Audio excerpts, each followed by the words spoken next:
Welcome back sa Panahon TV. Ngayong umaga naman po makakasama natin si Pag-asa weather forecaster Buddy Javier para bigyan tayo ng update sa magiging lagay ng panahon ngayong araw ng Sabado. Good morning Mr. Javier, at bilang unang katanungan, kahapon po merong nabuo na low pressure area sa loob po yan ng ating Philippine Area of Responsibility. Ano na po ba ang pinakahuling datos kaugnay dito? Magandang umaga naman, Jessie, at sa lahat ng televiewers ng Panahon TV.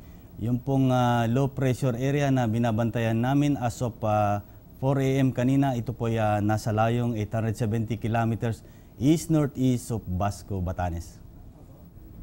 At Mr. Javier, ito pong low pressure area, meron bang posibilidad na ma-develop ito o mas lumakas sa pagiging isang bagyo?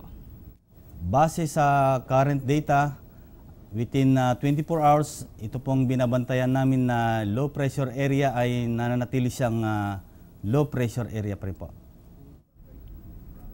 So ayan po, patuloy natin babantayan itong low pressure area sa maaaring pagbabago nito. At Mr. Javier, kahapon po ay madalas nga po tayo nakaranas ng mga pag-ulan, lalo na po ang Northern Luzon. Saan po ba natin naitala ang pinakamataas na rainfall data? Yung pong pinakamataas na rainfall data dito po sa Iba, Zambales, nakapagtala po tayo ng 154 mm. Dito naman po sa Sinait, Ilocosur, 121 mm, at yung pong Baguio nasa 108 mm. At Mr. Mendoza, ngayon nga po, bagamat hindi tayo madalas makaranas ng mga pag-ulan dito sa Metro Manila, makulimlim na panahon naman ang nararanasan natin. Ang tanong po ng marami, kailan nga ba sisikat itong araw o kailan ba natin maaasahan ang magandang panahon? Base po sa 5 days weather outlook natin, inaasahan natin na gaganda ang panahon dito po sa Metro Manila sa Lunes, July 20. Pero posible pa rin pong makakaranas ng isolated thunderstorm.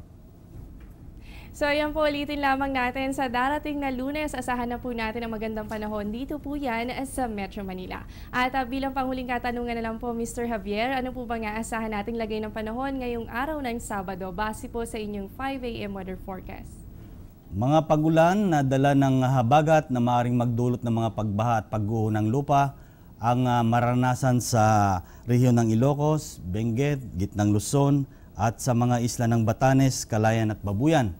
Paminsan-minsan namang mga pagulan ang inaasahan sa Metro Manila, Mindoro, Calabarzon at sa natitirang bahagi ng Cordillera at sa Cagayan Valley.